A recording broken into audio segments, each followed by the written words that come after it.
Olá! Hoje a gente vai mergulhar na história de uma figura que, olha, todo mundo já ouviu falar, mas que talvez a gente não pare para pensar no papel exato dele. João Batista. Vamos fundo para entender qual era de verdade a sua missão. Para a gente entender o João, primeiro a gente precisa se transportar para lá. Pensa no Rio Jordão. Não era só um rio, sabe? Era tipo um marco, uma fronteira simbólica para Israel. Um lugar que significava recomeço. E foi bem dali, do meio do deserto, que uma voz poderosa começou a ecoar. E essa é a grande questão, né? O que essa voz no deserto queria, afinal? O que ela estava preparando? A resposta para isso não define só o legado dele, mas o comecinho de um capítulo totalmente novo na história. Bom, e é aqui que a gente começa a entender melhor. A identidade do João, quem ele era, está totalmente amarrada na função dele. Ele não era o ponto de chegada, entende? Ele era a voz que anunciava, que preparava o caminho. Olha que interessante isso aqui. O batismo que o João fazia não era o ponto final. Era, na verdade, um ato simbólico, um chamado bem urgente, público mesmo, para o arrependimento. Era como se ele estivesse gritando: gente, se arrumem, o reino de Deus está chegando. E aqui está o pulo do gato. O João fazia questão de não atrair os holofotes para ele. Tudo que ele fazia, cada sermão, cada batismo, não era para ele ficar famoso, era para criar uma expectativa, uma antecipação por alguém muito, mas muito maior, que estava vindo logo depois. Então tá, mas como essa preparação funcionava na prática? O batismo de João era uma ferramenta super poderosa, pensada para uma coisa bem específica, a revelação. Essa comparação aqui deixa tudo muito claro. O batismo do João era com água, né? Era sobre se arrepender, olhar para o passado e querer limpar a barra. Já o batismo que o Messias ia trazer, com o Espírito Santo, era outra história. Era sobre uma nova aliança, um olhar para frente, por uma mudança de dentro para fora. Um preparava o terreno, o outro realizava a obra. Imagina a cena.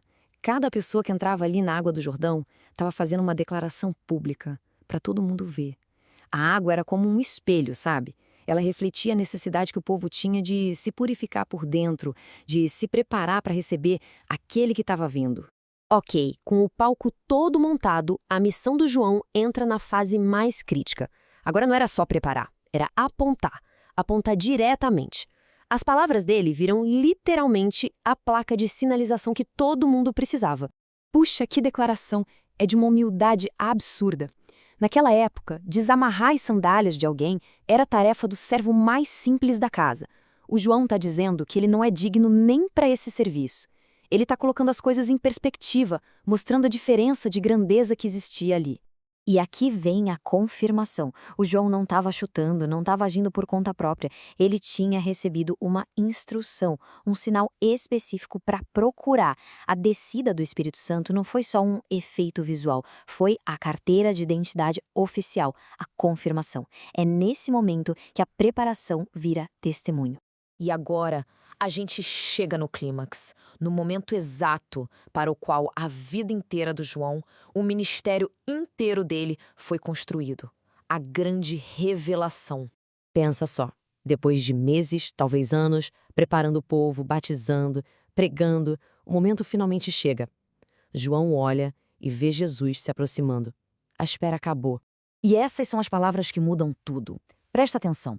Ele não diz, olha lá o grande mestre, ou aí vem o futuro rei. Não. Ele diz, eis o Cordeiro de Deus.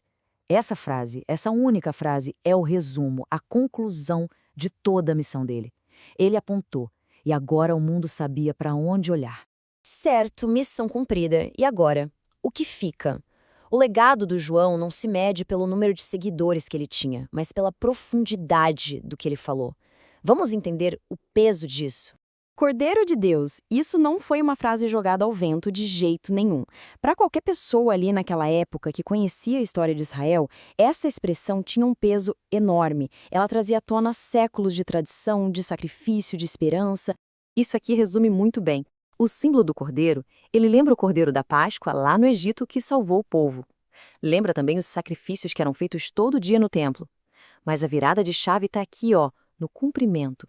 Este cordeiro não vinha para cobrir o pecado por um tempo, ele vinha para tirar o pecado, para sempre. No fim das contas, é isso. A vida inteira do João, o jeito que ele vivia no deserto, a pregação corajosa dele, o batismo, tudo, absolutamente tudo, foi direcionado para esse único momento de testemunho. A vida dele foi como um grande holofote, e o objetivo era iluminar outra pessoa. E é aí que está o verdadeiro legado dele. Depois que ele cumpriu a missão de apontar para Cristo, o João sai de cena. Ele entendeu que o papel dele era diminuir para que o Messias pudesse crescer. É uma lição assim gigantesca sobre humildade e sobre ser fiel a um propósito que é maior do que a gente mesmo. E então, a história do João Batista deixa essa pergunta no ar para a gente. E não é só sobre história antiga, é sobre propósito de vida. Qual o poder, qual o impacto real de uma vida que não é dedicada a si mesma, mas a apontar para algo muito maior? Fica aí a reflexão.